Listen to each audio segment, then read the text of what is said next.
Hello everybody, this is the Art Life video blog, day number 124. My name is Joseph Blanchette, an artist here in the Portland regional scene, and this is... I'm Jacob Wolf. Thank you, Joseph, for having me here. It was my pleasure. Thanks for inviting me. My pleasure. So do you just want to tell us a little bit about yourself?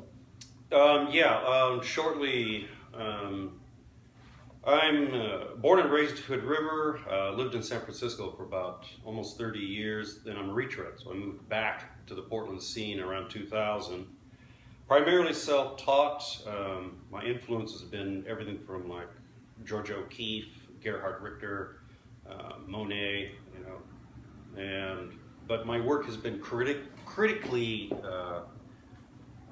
reviewed as Hopper-esque. Yes, Edward Hopper. And my work is primarily based in a representational format where I have been experimenting with the emotive effects on the viewer of the obscuration of primary and secondary light sources by foreground elements. That's been the primary reason for my work. And lately, I've been pushing the work outside the confines of just strict lyricism or strict representationalism and moving now more towards an abstractive edge. So, this is the Everett Station Lofts where my gallery is located, and I've been here for 15 years now. Wow.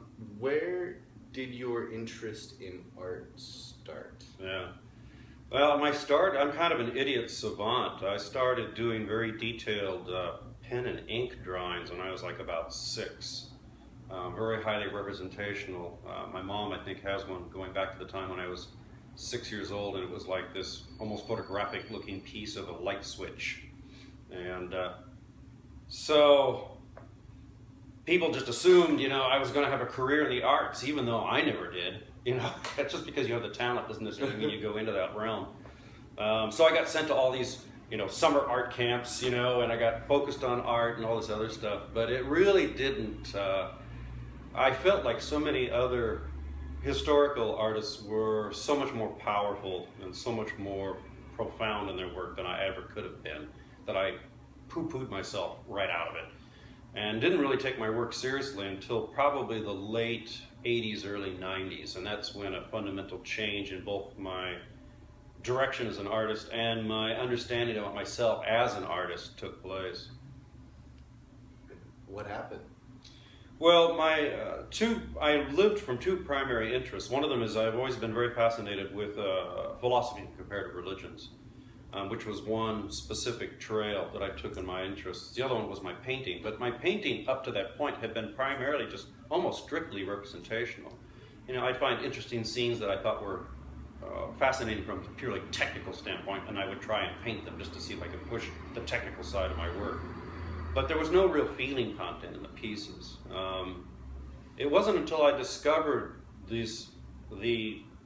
when I discovered that by obscuring light in an image, if you took a candle and you obscure it by an object, then the candle will light up everything around it, yet you will never actually see the source of the light. And I discovered that this creates almost spontaneously a feeling of mystery within any viewer across all cultural bounds. So it must be something innately human. Obscured light sources, we naturally wonder what that is. It's something mysterious or odd about it. Now what's interesting is that a loose translation from Sanskrit for mystery is awe, A-W-E. And in the Sanskrit materials, awe is the only human emotion that represents the direct perception of the divine or the mystery, that which sustains all of this. So by finding a technical tool that could create spontaneously a sense of awe or mystery in the viewer, I took those 2 areas of my life and actually found a place where they could meet. And just like a writer gets their voice, it allowed me to have my own voice as well. So now my work had a purpose and a meaning and content behind it. It wasn't just strictly for visual representation. So it took place about 89, 91, someplace in there. And that's what I've been basically experimenting with ever since. Wow. What were your first steps in this switch? Well, the first piece that probably represented this alteration was a small painting that I had done as a commission piece that originally somebody had asked me to do based on a scene that took place up in Napa, you know, up at night, and it shows like a mountain in the background, and it's basically just a street lamp at night, which I'd always been really fascinated with telephone poles, you know, street lamps and wires at night and how the urban environment. But I realized that this was the first piece that I could take this new understanding or this new voice and actually use it in this piece, and it was extremely successful. The client was very happy with the piece. In fact, I pretty much stopped doing commission pieces after that because I wanted to experiment. I wanted to work almost strictly just in experimenting and exploring this new direction, this new voice. And so it was a little piece about this big, and it's a little extra cash. And it went well. It went well, yeah. But there's, but all the work around here, you know, is a direct path from that initial piece. So. When did you start showing your art? Well, what's funny is there's a point, to my mind, in an artist's career where he has to become, or she has to become, serious enough to involve the public. Art isn't really just an object that you create. Art is a process that we do as individuals. It's a very complex form of communication, probably the most complex form of communication that exists. Not only does art have in it the thing that the artist wants to say to the viewer, but the viewer sees things into it that the artist never even intended. And so there's meaning developed on multiple levels off of this one object. So I guess for me, taking the work serious enough to portray to the public, because art is a communication to the public. The viewer has to be involved, or it's not really art. It's just a bunch of stuff you're collecting in the garage and stacking up against the wall. If nobody's there to see it, it doesn't fulfill its fundamental purpose, and that is your voice into the larger world.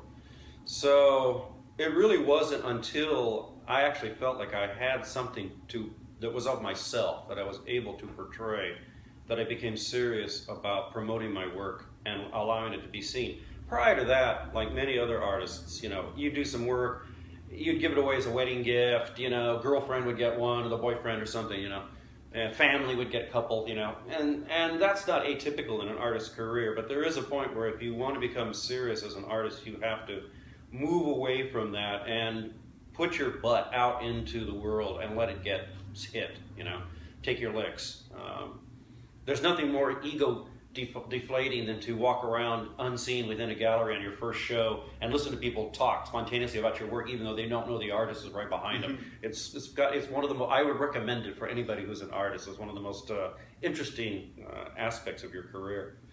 But so yeah, I'd say about 91, 92 is when I first got my first show.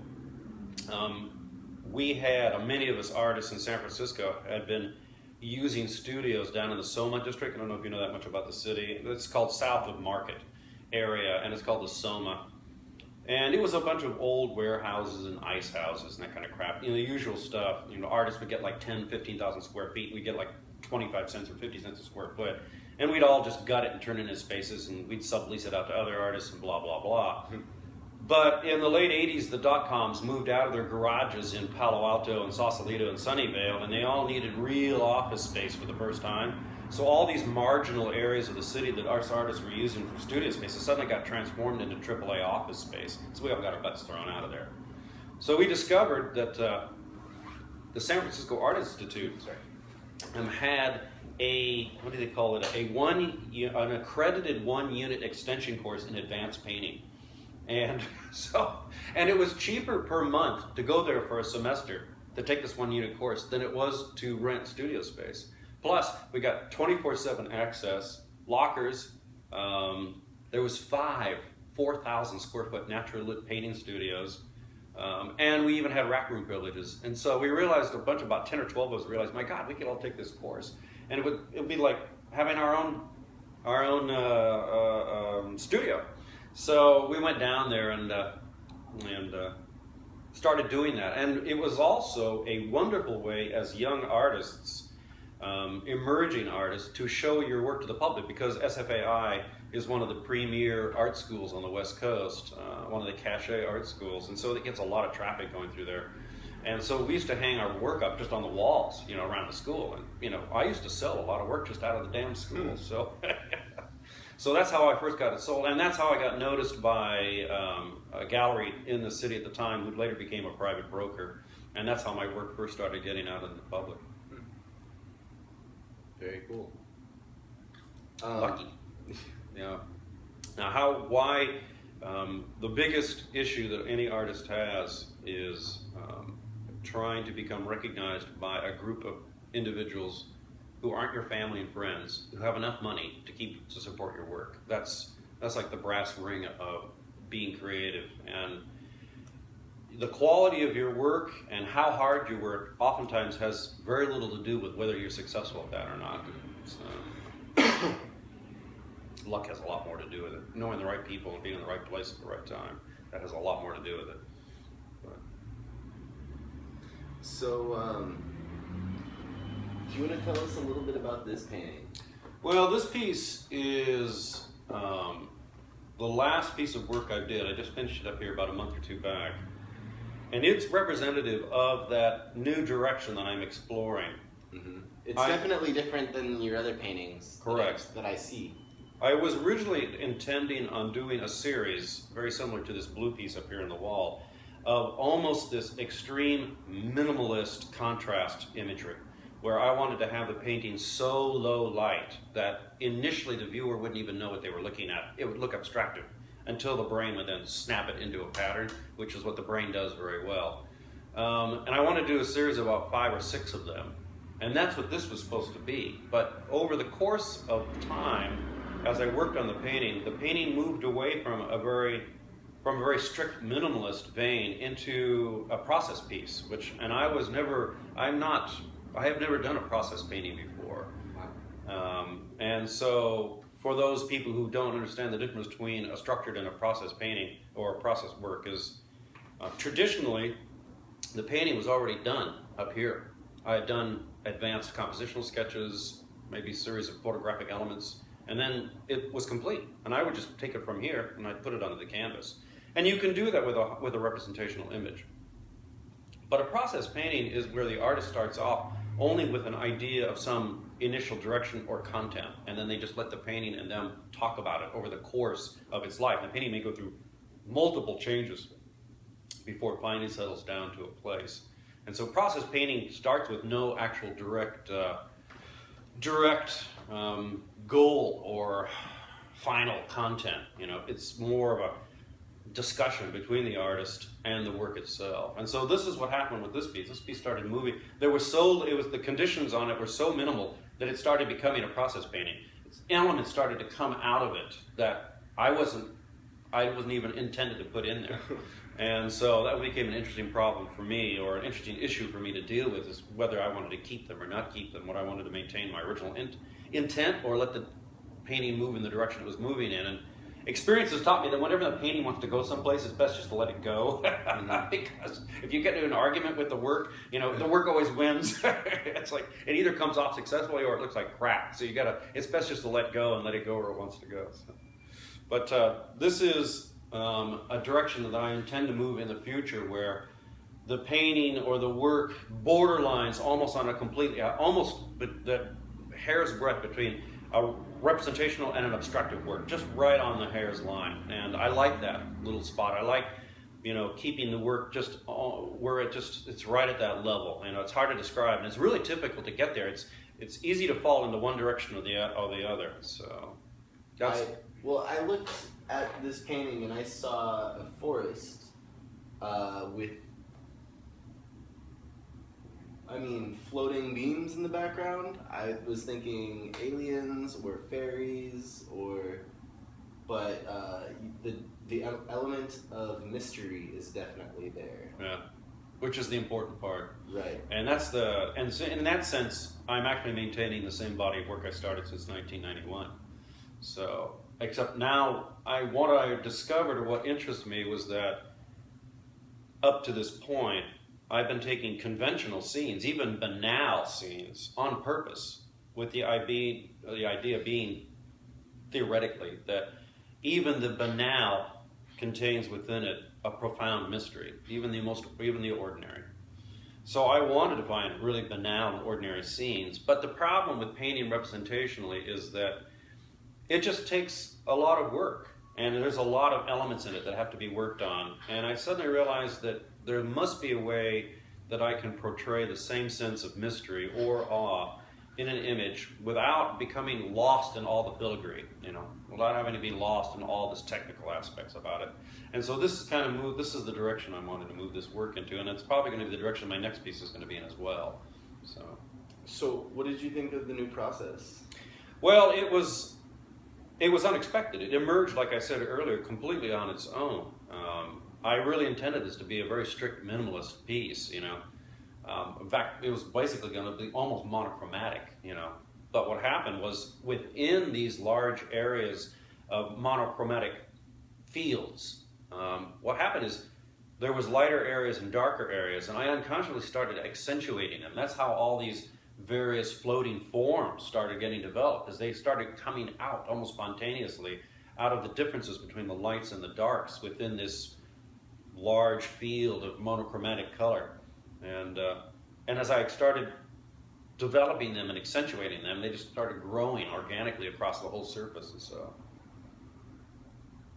anyway, it just seemed to work. I really like it. Thanks, I appreciate it. Where are you showing your work right now?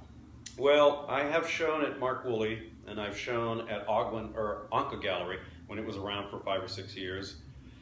And I showed at a gallery that was like, who was it? Brian and Claudia Porter had for a long time, which doesn't exist anymore. It was, and where else have I shown?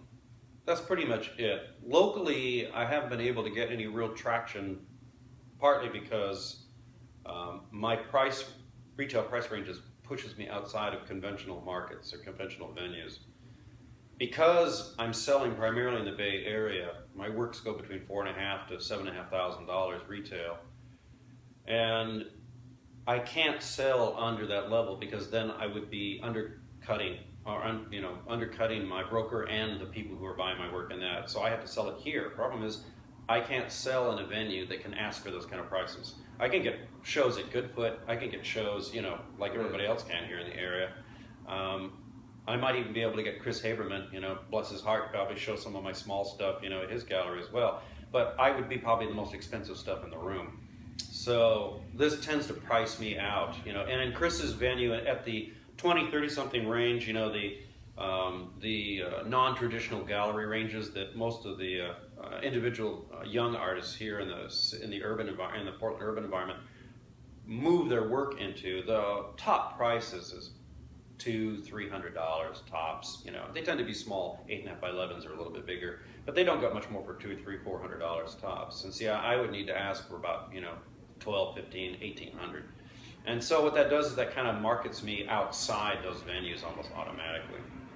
I could probably create a series of really small pieces, just knock out a bunch of them.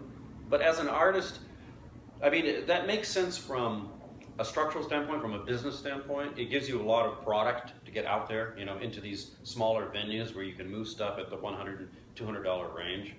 But it's a lot of work. And it's not that satisfying as an artist. You're basically just cranking out a series of pieces.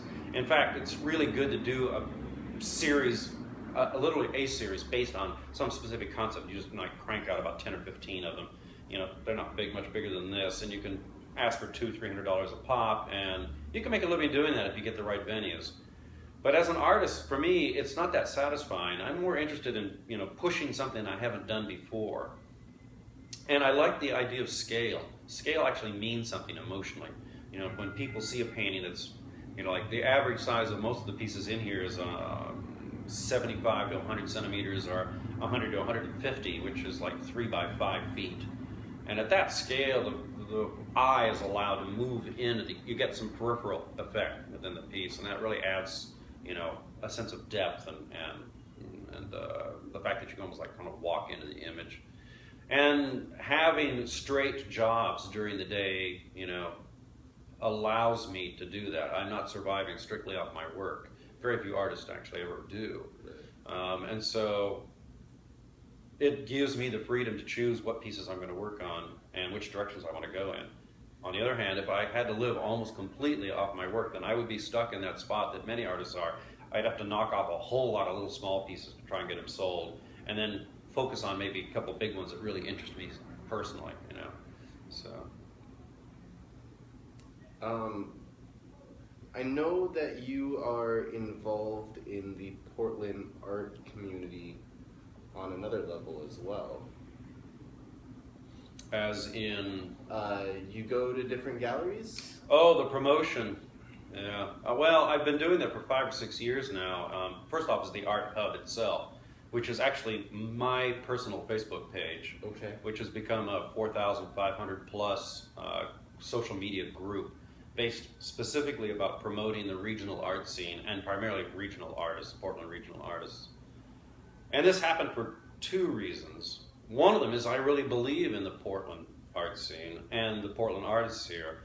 I've been to Manhattan, I've been to, you know, to San Francisco and Los Angeles on occasions. I've gone through their galleries there. I've gone to artist studios there.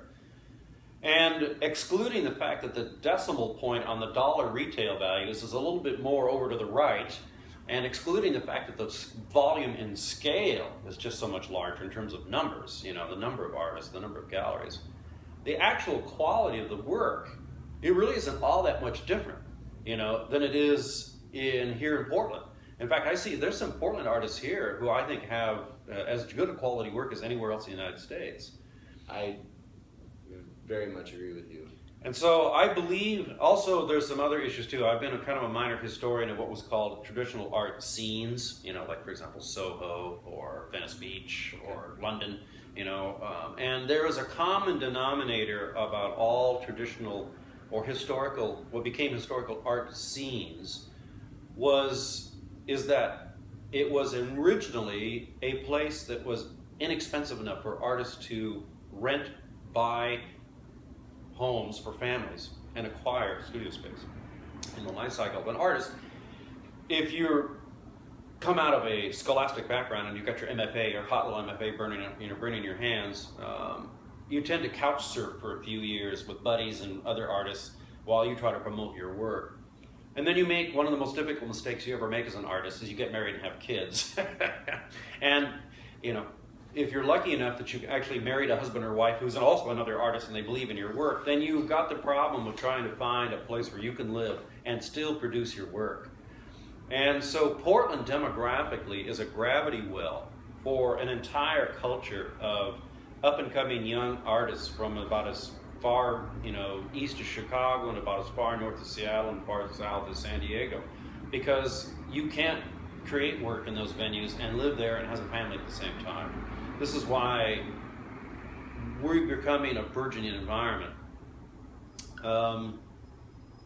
So this is the 2 reasons. The other reason was that for a lot of years, I used to have these ad hoc meetings of artist friends of mine, you know, dancers, poets, writers, painters, and we'd come in here and we basically just knock off a bottle of single malt scotch and we'd sit around and moan about how little money we were making and why can't we crack into the environment and the usual stuff artists complain about. But we noticed that it was very difficult to keep track of each other's work.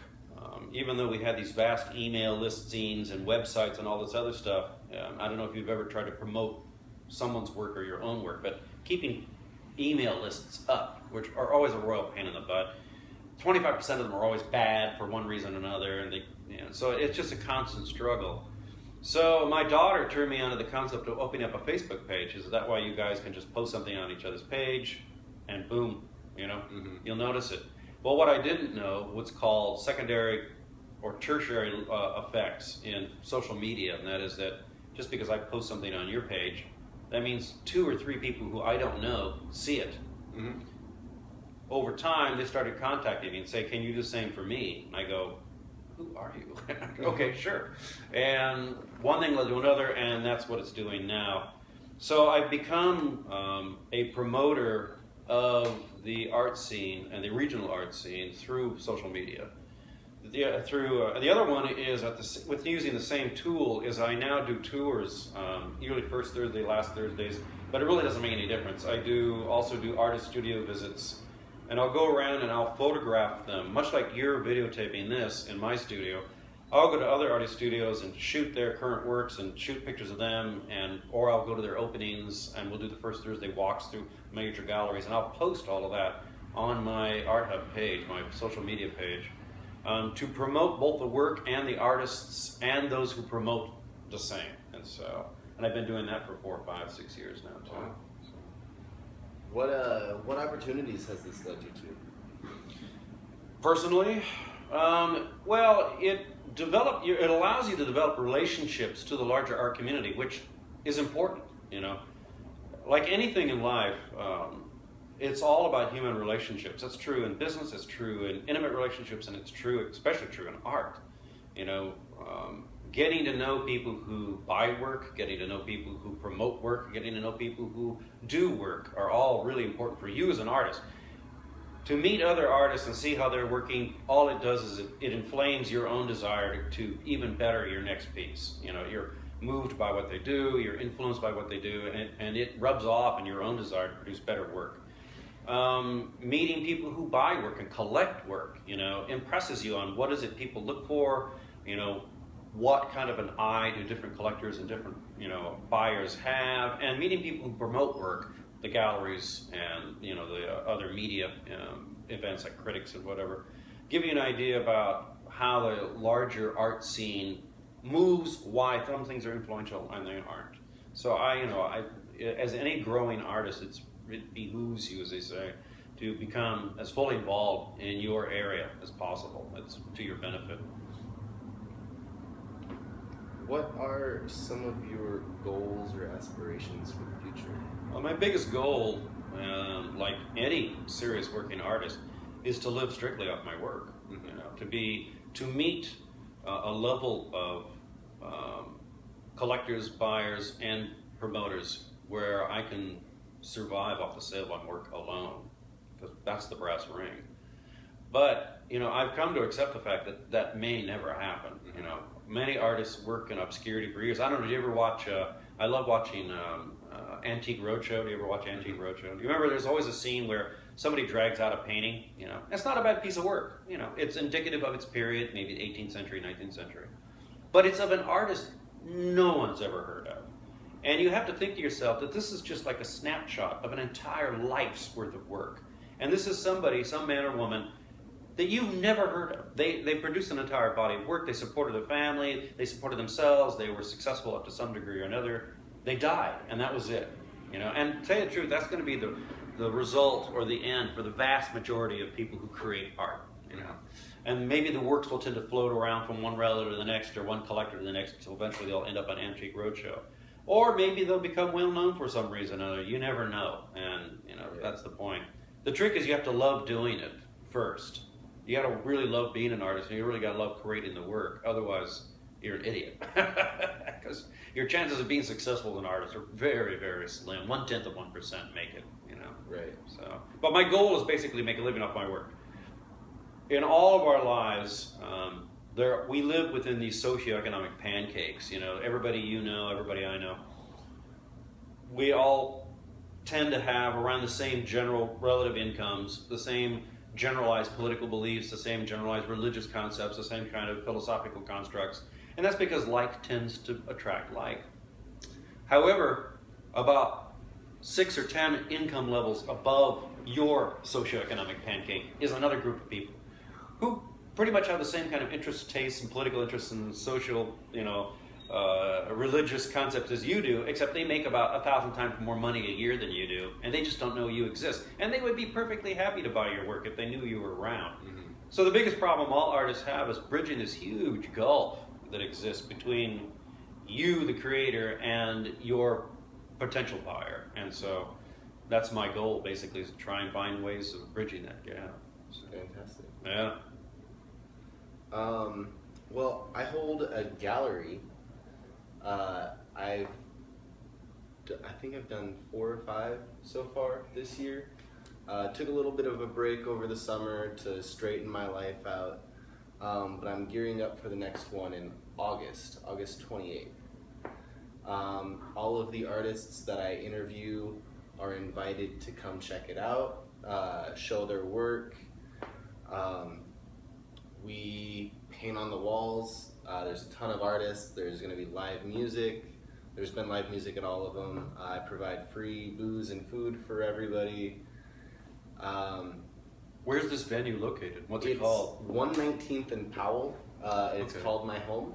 Ah, But we call it 4th Effin' Friday because it's the 4th Friday of the month. right.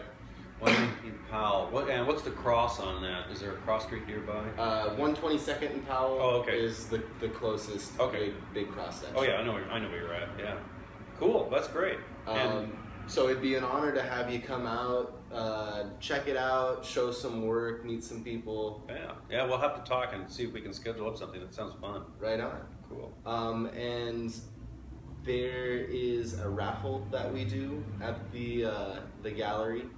I ask all of the artists that I interview, but it's not a requirement or anything. If there's something small that they wouldn't mind donating, and then that's kind of how I earn a little bit of money back. Is people come in, they donate $5 or more towards the video blog and the gallery. Yeah, it covers your overhead. Not even close Yeah. to covering my overhead, but it makes it hurt a little bit less. Exactly. Yeah. That's called a labor of love. Is what that's I called. fucking do love it. Yeah. I really do. Yeah. Like I said, not a requirement, but if you have anything that you'd be interested in donating, it'd really be an honor. Cool. Well, we'll talk. That sounds like a fascinating For sure. project. Great. Was there anything else you wanted to ask? Do you have any last questions, comments, concerns? No, I appreciate what you're doing. I've talked to some other individuals over the years who are very serious about sending in, like a cameraman, an audio guy, and a recordist, and actually doing a more formalized process of interviewing all the different artists, across the regional scene. But, obviously the overhead and the capitalization for something like that is much higher. The time involved is much higher. The editing alone would take months. Oh, yeah. And so your idea is simple, it's elegant, it's direct, and the technology allows you to do this. iPhone 6 has been a huge help for me. Oh, I know. Well, in the world of fine art, contemporary fine art photography, they're actually using phones now as a photographic medium, so that to actually translate into actually You art can photography. go to school for phone camera classes. Yep, I know. It's like That stuff. why not? Why not? So it's just another tool, right? It's up to us as human beings to find an artistic way of handling that tool. Yeah. Cool. Joseph, Thanks, man. thank you so much. My It's pleasure. really a pleasure. Yeah, mine too. All right, thanks everybody for tuning in. Thanks, Art man. Life video blog, day 124. See you tomorrow.